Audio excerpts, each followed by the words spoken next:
んにちは。SLE ナースのノッキーです。よろしくお願いいたします。フリーランスナースをしたり、SNS で持病 SLE の話、美容健康看護医療の配信をしたり、介護美容の仕事、資格取得をしたりしています。本日のテーマは、持病を受け入れられる方法についてお話ししていきたいと思います。最近 SNS で病気が受け入れられない、どうしたらいいかという DM やコメントをいただく機会が増えました。こういったお気持ち、本当にわかります。今年で持病歴が21年目になりますが、歴が長いからといって病気を受け入れるという概念が果たして合っているのかと自問自答する日々です。病気を受け入れるについての価値観は人それぞれだと思うので、今の私に至るまでの心理変化の経緯を本日はお話ししていこうと思います。私の心の変化をお話しすることでご質問いただいた方の少しもの参考になればと思っています。本日の目次はこちらです。発病した10代、持病と困惑した20代、YouTube、SNS で持病について発信している30代、本日のプチッと美容の順番でお話ししていきます。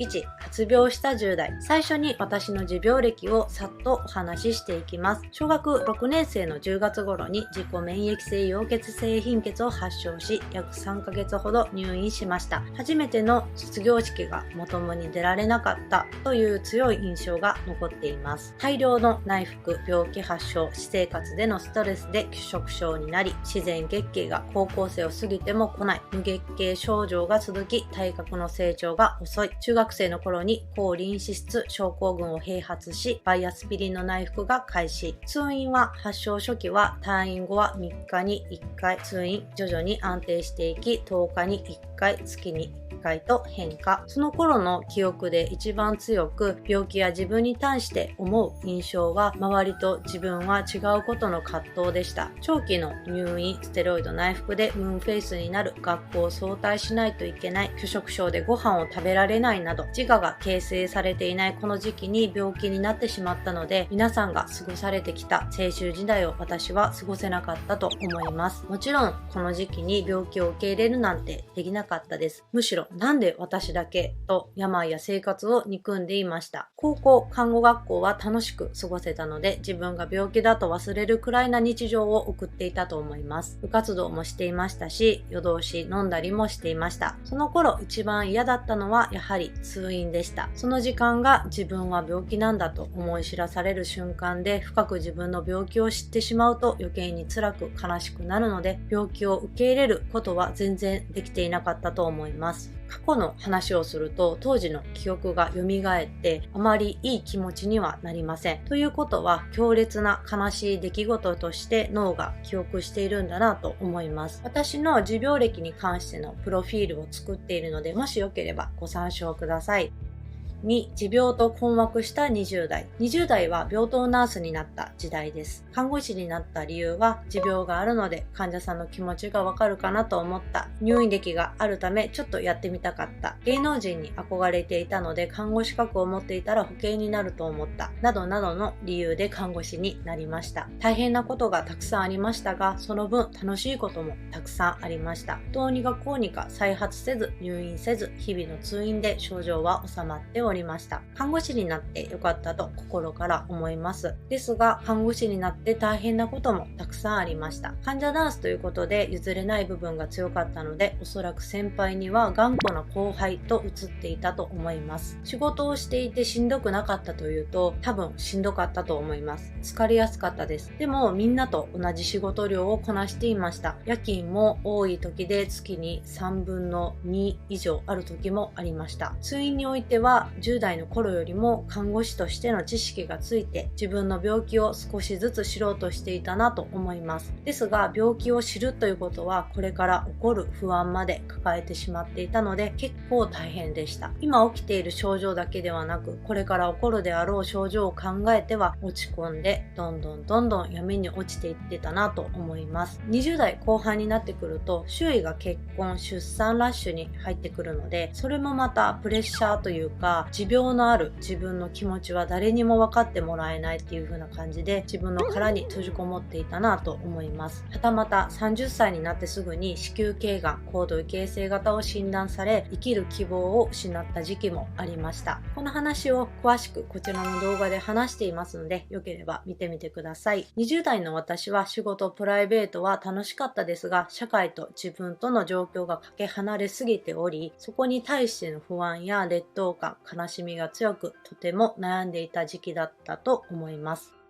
3、YouTube、SNS で持病について発信している30代。SLE の病気と一様に言っても抱える問題は人生も絡んでくるので人それぞれだと思いますし、私はそれなりにめちゃくちゃ悩んで生きてきた人間だと思います。それを露出する場所がなければ自分で溜めてまた病んで大切な人たちにばかりぶちまけて、それで離れていってしまう人も結構いました。なので今の私に至るまでいろんな意味で失敗をしてきたと思います。ですが昨年コロナ期に入っていろいろ経験を経て今の私に至ります。 YouTube も私が今までしてきた経験を述べる場所でもあり、 YouTube を始めて自分だけじゃなかったんだという言葉やありがとうの言葉をいただけるようになり、今までの自分の辛い経験も無駄ではなかったんだなと日々感じさせていただいています。本当にありがとうございます。次に話すことは21年の持病歴ありのヨガインストラクター保持者ナースのたわごとだと思って聞いてください。私が思うに持病を受け入れるは月日は関係ないと思います。私は一般的に見ると持病歴が長いですが、自分本来を受け入れようと思ったのは本当にごくごく最近です。いろんな経験を経てやっとそう思えるようになったというか、向き合えるようになったというか、はたまた病歴が浅くても病気と自分と向き合い懸命に生きておられる患者様や SLE 仲間をたくさん見てきました。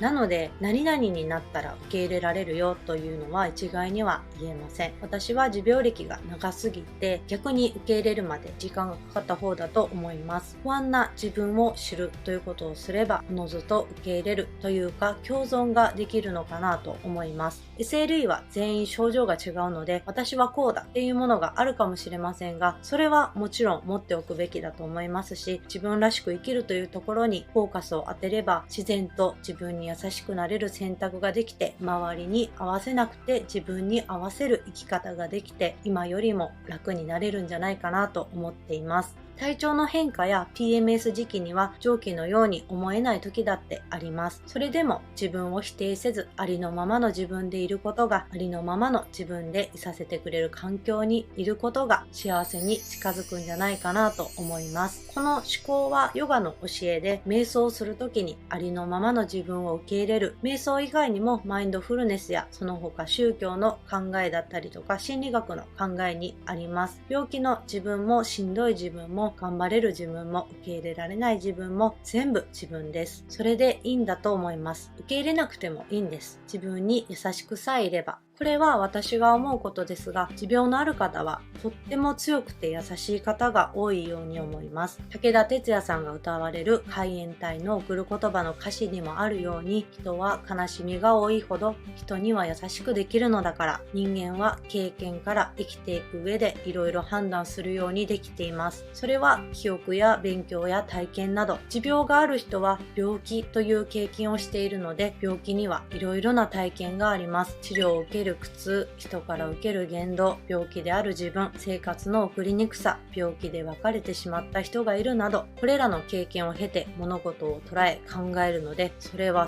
奥深い優しい考えを持つ方が多いんだと思います。能ある鷹は爪を隠すとことわざでもあるように、悲しみ、辛さの経験をしている人はあまりおっぴろげに自分を出しません。これは私が人と関わってきて感じたことです。なので少しずつありのままの自分でいてほしいなと心から思います。難しい時は難しくていい、辛い時は辛い、その時々の感情に嘘をつかずありのままに過ごして、自分が一番居心地のいいところに行ってほしいなと思います。今日はそんなお話でした。このチャンネルでは持病 SLE の話、美容健康を生きる看護医療をテーマにお話ししています。持病のある方もない方もぜひチャンネル登録、グッドボタンよろしくお願いいたします。 YouTube 以外でもインススタグラムにてプチブログの投稿、ツイッターにて日々のつぶやき、たまにいいことを言うかもしれません。TikTok では踊りながら情報発信をしています。ぜひフォローよろしくお願いいたします。本日のプチッと美容ですが、美容というか本日のテーマの続きになります。私は漫画の鬼滅の刃が本当に大好きで、内容も大好きなんですけど、アニメの主題歌となるリサさんが書く歌詞がすごく好きで、めちゃくちゃ共感するし、勇気をもらえます。その中でも、鬼滅の刃アニメのオープニング曲のグレンカの歌詞を皆さんご存知でしょうか？アニメとか映画の主題歌は炭治郎や煉獄さんや仲間の思いや生き様を歌っていると思うんですけど、私は映画も見に行ってホムラも大好きです。感動したい、浸りたい時はホムラや炭治郎の歌を聴くんですけど、グレンカの歌詞が結構自分の生き様にリンクすると勝手に思っていて、曲を聴くたびに感動するし勇気をもらえます。今の私が発信を続けるのは、歌詞の中でもある変わっていけるのは自分自身だけという思いがベースにあるので、できることは挑戦するようにしています。他の歌詞で強くなれる理由を知った僕を連れて進め、逸材の花より挑み続け咲いた一輪が美しい、乱暴に敷き詰められたトゲだらけの道も本気の僕だけに現れるから乗り越えてみせるよ、簡単に片付けられた守れなかった夢もグレンの心臓に根を生やし、この地に宿っている。いろいろあった人生とこれからの人生のために挑み続けようと思い、今の私がいます。これからも皆さんどうぞよろしくお願いいたします。病気のある方もない方もめちゃくちゃいい曲なので、グレンカの歌詞に注目しながらぜひ聴いてみてください。本日は以上です。SLEナースのっきーでした。失礼いたします。